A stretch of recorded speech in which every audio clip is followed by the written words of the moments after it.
Relax please. స్వామి సుఖబోధానంద. సమాజానికి మనం సహాయం చేద్దాం. వేదాలను చదివిన ఒక పండితుడు పొరుగురికి ప్రయాణమయ్యాడు. దారిలో ఒకచోట జలపాతంలో స్నానం చేసి ప్రక్కకు తిరిగి చూస్తే మెరుస్తూ ఉన్న ఒక వస్తువు కనబడింది. తీసి చూశాడు. అది అన్ని కోరికలను తీర్చే మంత్రశక్తి గల ఒక వజ్రం. రాత్రి మంటపంలో కూర్చుని తన మూట విప్పుకుంటుంటే అందులో నుంచి దొరికిన వజ్రం జారి బయటపడింది.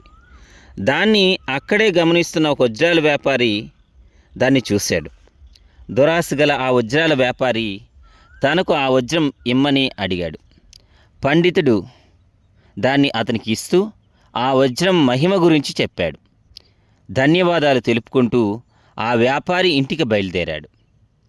మరుసటి రోజు పండితుడు ఊరు వదిలి వెళ్ళడానికి సిద్ధంగా ఉన్న సమయంలో వ్యాపారి వచ్చి, అత్యంత మంత్రశక్తి గల ఈ వజ్రం వద్దు, ఇంత విలువైన వజ్రాన్ని ఇతరులకు దానం చేసే గుణం గల మీ మనస్సే వజ్రం కన్నా విలువైంది అన్నాడు. ఈ విధంగా గొప్పవారితో పరిచయం, దురాశాపరుడైన ఆ వ్యాపారి దాన ధర్మాలు చేసే గొప్పవాడిగా పేరు తెచ్చుకున్నాడు. మనిషి వెనుకటిలా కాక స్వార్థపరుడవుతున్నాడు. ఒకటి మాత్రం అర్థం చేసుకోండి, పొరుగువాడు ఆకలితో బాధపడుతుంటే వారు మీరు ఎంత భక్తితో ప్రార్థించినా అది దేవుడిని చేరదు. ఇదే నేను ఈ సందర్భంగా చెప్పదలిచినది.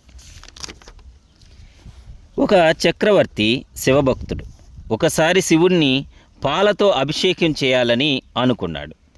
రాజ్యంలో ఉండే పశువులిచ్చే పాలన్నీ ఆ రోజు లింగాభిషేకానికి ఉపయోగించాలని, కానీ ఎవరూ సొంతానికి వాడరాదని ఆజ్ఞాపించాడు.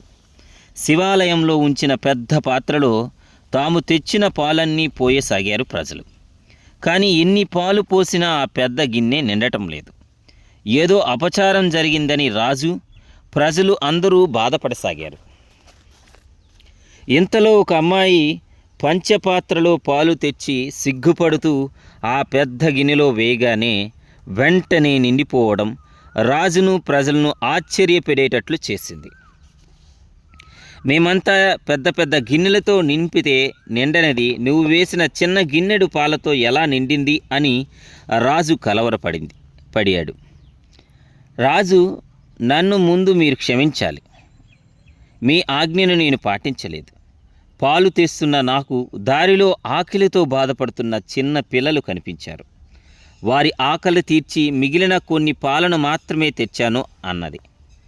దేవుని అనుగ్రహం పొందటానికి మార్గం ఏదో రాజుకు అర్థమైపోయింది.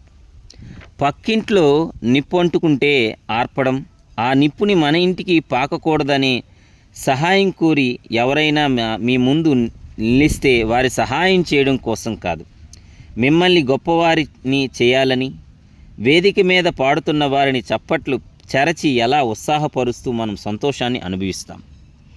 మన సంపాదనలో 5వ వంతు దానం చేయాలని ఇస్లాం మతం చెబుతుంది. పేదలకు మీరిచ్చే ఆహారం నాకు ఇచ్చే ఆహారంగా భావించబడుతుంది అని అన్నారు క్రీస్తు. మీరు డబ్బున్న వాళ్ళు కావాలంటే ఒక రహస్యం చెప్పనా?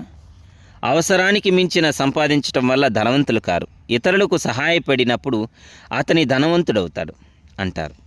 ఐశ్వర్యం అనేది విత్తనం లాంటిది. ఎంత మేర చల్లితే అంతవరకే పెరిగి ఫలమిస్తుంది. దానికి మారుగా విత్తనాలను మూట కడితే ఒకవేళ మొలకెత్తినా తినడానికి పని రాకుండా పోతుంది.